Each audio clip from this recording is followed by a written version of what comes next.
everyone, welcome back to my channel. Today I want to teach you an opening, the French defense. The French starts after e4, e6. Black doesn't directly challenge white's center, but he intends to pressure it with the next move d5. After d4, d5, white has many alternatives. Knight c3 is the main line, e5 is the advanced variation, and e takes is the exchange variation. All will be covered in next video in this French defense series. Today, I want to show you a combative way to counter knight d2. This is the Tarrasch variation. First played by Tarrasch, the German legend. After knight d2, the idea is that black no longer has a winner war as after knight c3, bishop b4. After knight d2, if black play bishop b4, he will just lose a crucial tempo after c3. The main line after knight d2 is knight f6. After knight f6, the main line is e5, knight f d7, c3, c5, bishop d3, knight c6, knight d2. In this position, black is full of resources. This position is rich. f6 is the main line, but I believe that black's position is a bit cramped and the position is not really to my taste. And also in his repertoire works, Grandmaster Nikita Vitugov has analyzed c5 and not knight f6 because he believes that this is not really the best strike for black. You know, the position is very hard to play as white often get a space advantage and he often gets the e5 square as the outpost for his pieces. c5 is playable too, but in this video I decided to recommend the Morozevich variation after bishop e7. Alexander Morozevich is a very creative player. He have invented many French defense variations, including this one. In the next videos, we will learn about the Morozevich gambit in the classical main line too, but that's not the topic of today's video.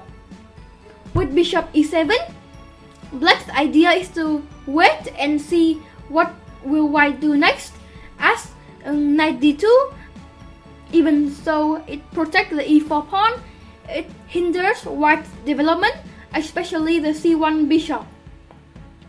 Here, white has many alternatives. First, we'll examine e5. Black will strike back in the center with c5.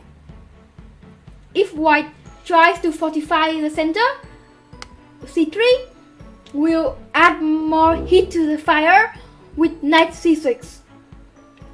Knight g to f3 isn't really possible due to c takes, e takes, queen b6. Knight b3 is the only way to protect the d4 pawn, and we have a5. This strong move threatens a4, picking up the d4 pawn, and black even has bishop b4 followed by knight g to e7. With bishop b4, we clear the e7 square so our king can comfortably castle, but a4 is very much the main threat. For example, if white does nothing, he will lose a pawn. We conclude that knight g to f3 is not good for white. Knight e2 is a possible alternative. After queen b6, knight f3, white has done a good job of shoring up the d4 pawn, but the price is that the f1 bishop will find a hard time developing. The only way is to play g3 to develop the bishop to g2. We'll take and bishop b4. Again, this resource freeing the e7 square with tempo. Bishop g2, bishop take, followed by knight to a5. We'll castle next, followed by rook c8 bishop b5 and knight c4 is very much ideal too. Note that the d4 pawn might come under pressure after we play bishop b5 followed by bishop e2, removing a defender, and we play knight f5. Then the d4 square would be facing very strong pressure. Apart from that, white can also threaten, he can try to gambit a pawn, a cheap trap with bishop d3. The main point is that after c takes, if we take the offer with knight d4, queen g4 will come as a shock, and we are lost here, as after the d4 knight runs away, white will take the g7 pawn, followed by capturing the h8 rook, and he is winning. So instead of knight takes, we will play queen b6. Here, after knight e2, knight d4, a pawn just drop, so white must try knight d to f3. If we take, well, another trap, and we lose. So we first prevent bishop b5 with check in the last variation with bishop d7. Knight e2 protecting the d4 pawn, knight b4 threatening to capture the strong bishop of white, bishop b1, bishop b5. Well, the positional principle told us that the bishop on the same color as pawns are bad, but not in this situation. Our French bishop is exerting pressure on the a6 f1 diagonal, and here is clearly stronger than its b1 opponent. After castle, queen a6, rook e1, the only move to avoid losing material. We will play knight d3. White is forced to take, and now we have a bishop pair. The d3 bishop is particularly strong. After we untangle our kingside pieces and get the king into safety, we'll enjoy a large advantage. Okay, that's all about 5c3. Now we'll get into the maze of complications after queen g4, the most critical and ambitious try by white. Here king f8 is the most often played, and it's not bad, but I want to advocate a sharper, more aggressive approach. Queen g4, g5. We seem to be voluntarily weakening our king's cover, but this move has its concrete point. First of all, we are threatening h5, which would kick the queen away, and we can take the d4 pawn. But note that very often we don't take it with the c pawn, but we will play knight c6 followed by knight d4, as the knight will be very active on d4. Here, this after g5. Well, I forgot to tell you that g5 has the stamp of approval by Alexander Morozevich, the inventor of this variation, so it must be good. In that game, Morozevich's opponent, the England Michael Adams, he tried d takes c5. Morozevich continued with h5. Adams tried to exchange the bishop. Queen c7, a very strong move, targeting both the c5 and e5 pawn. Note that black don't need to hurry with taking the c5 pawn, as it will drop anyway. Knight b3, bishop takes, knight queen takes. In the game, Morozevich played knight c6 and went on to win, but even stronger is knight d7. Black has an edge because of the weak c5 and e5 pawns, and it's no doubt that his position is also easier to play in practice. What can white tries apart from Adams' d takes c5? h4 is an attempt to refute black's ambitious approach with g5. h5, queen g3. Here g4 is also possible, but I am slightly afraid of the potential f3 in the future, weakening our structure on the king side, and also we are pressuring on the king side, so it doesn't really make sense to reduce the pressure there by closing the position. So we'll play knight h6, threatening to jump into the c5 square. I mean f5 square, sorry. H takes g5 is met with knight f5, followed by taking on d4 and knight to c6. This position is objectively equal according to my engine, but I think it's quite wrong here, as black's position is a lot more easier to play, and it looks stronger too. The e5 and g5 pawn are both going to drop. Look at the strong black knights and the clumsy development of white pieces. I believe that black is at least slightly better here, and I expect him to won the majority of games here, even though this position is unexplored. Virtually no game is played with this position. Okay, now we'll get to the probably most amazing variation of the whole lecture. After queen g3, knight h6, white has the computer-like sequence: bishop d3, g takes, queen g7. Well, our position seems to be lost. How can we protect the h8 rook without dropping the h6 knight? King d7, the amazing resource, clearing the S rank while running the king from danger on the king side. White can try to pick up the h6 knight with knight d to f3. We'll counterattack with c4. If white run back with his bishop, the knight will jump into the strong f5 square, so white is all but forced to take the knight. We'll take. The e7 bishop is doing a very great defensive job here, so white can exchange it with bishop g5. We'll continue with d take, and now white might be thinking, well, I think I have tricked black into this position. Here I have the strong bishop e7, and see what can black capture the bishop with.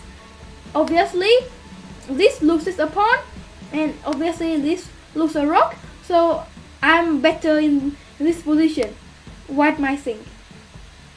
But no, we have a spectacular rook sacrifice. Queen e7, queen h8 is actually a blunder due to queen b4, queen b2. We are going to play c1 and promote.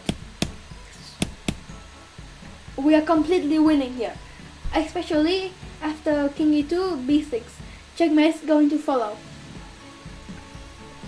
Probably here, bishop e7 isn't really recommended for white, so he must try different routes. But anyway, our position is very comfortable to play. In the worst situation, we can liquidating into a probably equal endgame when we are a pawn up. After queen to g8, we exchange the queen, have pressure on the g5. Okay, that's all about 5 g5. I think we may conclude the analysis of the move for e5, and now we'll try to find an advantage in the main line for black. I'll show many dynamic and interesting ideas, which I think not necessarily guarantee black the objective advantage, but it will cause a headache for your opponent if he is not prepared, and even if his arm will still create many practical problems for them. Okay, we will now see the main line: knight g to f3, knight to f6. The point is that why we play knight f6 on move 4, not move 3. The reason is that white optimal setup is to play his knight to e2 and this knight to f3. So with bishop e7, knight g f3, we have prevent white of that setup. And now the d2 knight will lack a square. After knight f6, white has many alternatives. Bishop d3, trying to maintain the tension in the center. We'll strike with c5. e5 is critical, but after e takes, queen takes, d takes, knight b d7, black has a fine position too. I want to show you my game from the national championship where I got this position as black against a guy who is several hundred points rating higher than me, but I managed to draw that game and even have some chance to push. I'll show you that game. After knight d7, I play castle and take with the queen. I retreat. b6, activating the last piece. Exchanging piece to ease my cramp. Note that he's threatening bishop f6 followed by knight d7, picking up an exchange, so I prevent it. We exchange some pieces, and after some more twist, we draw the endgame, even though I was winning at some point. Okay, back to the theoretical section. After knight b to d7, white might try to hang on the pawn with b4. After a5, breaking the pawn structure of white on the queen side. White only moves bishop c4 because after c3, protecting the b4 pawn, the d3 bishop will hang. So bishop c4, queen h5, c3, knight d5. White is forced to play bishop d5. When we take bishop b2, b6, we can be a pawn down, but we have tremendous compensation. With the bishop pair, the broken queen side of white, and we have a pawn majority on the king side. All of that factors add up to a black advantage. Okay, that's about e takes. What if white tries e5? We'll play knight f d7. Here, c3, knight c6 castle leads to our main line, which we'll discuss later. But now, we'll see the move castle, the only independent try for white in this position. White gambits the pawn, but we would better not accepting the offer with knight c6. After rook e1,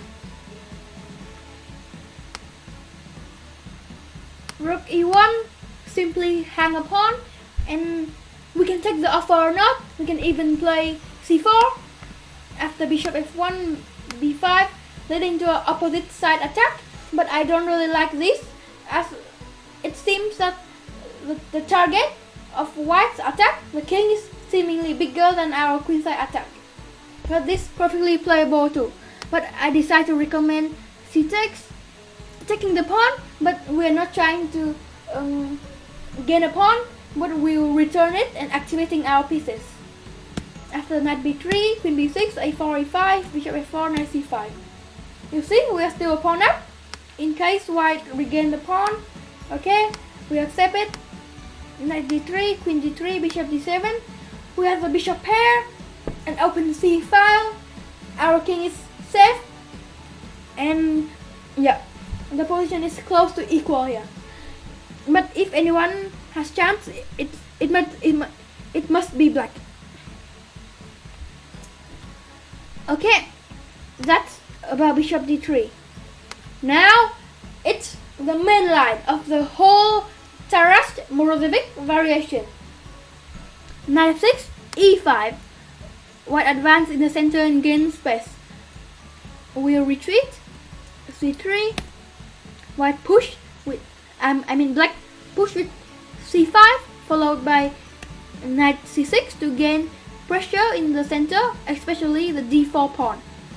After castle, here black has a very ingenious and very dangerous idea, which is g5. Why? This move is looks unnatural, but it makes sense in both positional and dynamic fashion. Positionally, black is attacking the d4 pawn, so it makes sense to play g4 to drive the defender of the d4 pawn away. Dynamically, after castle g5, we threaten to play a kingside attack out with g4 and even h5, h4 and blow the white kingside apart. So after g5, what can white do? White can play d10, releasing the tension in the center and gain the d4 square for the knight in case we play g4. So we'll take the pawn. Okay, white recapture the pawn. Here the most popular move for white in practice is knight b3. We gain the bishop pair, but our king side is slightly weakened. Actually, queen c7 prepares bishop d7 followed by queenside castling, as our king will be more safe there. White can try to blow up the center with f4, but then we safely reply with g takes, bishop takes, f5 followed by f6. Okay, we can gambit the d5 pawn for activity. After queen d5, bishop d7, we prepare queenside castling. After bishop c6, this bishop will strike down the long diagonal. The rook might come here. We can push the h pawn down the board, and it must be black who obtains promising attacking chances in this position. He can also try h3 here after castle g5. h3 is possible too, but after h5 we threatening to play g4 with even greater effect, opening the h file for our major piece to strike down it. So literally, white's only move to stay in the game is g4. If white do nothing like rook e1, okay, we'll exchange the h pawns.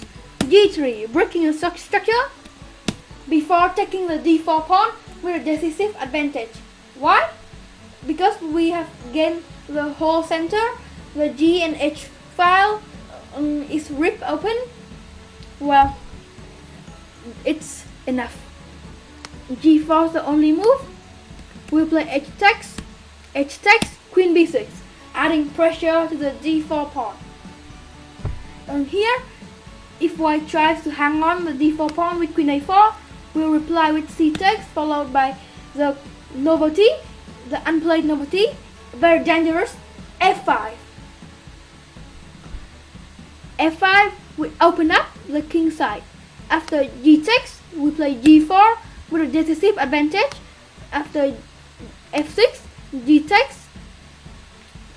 Many common mating motifs might occur from this position. Black is simply crushing here.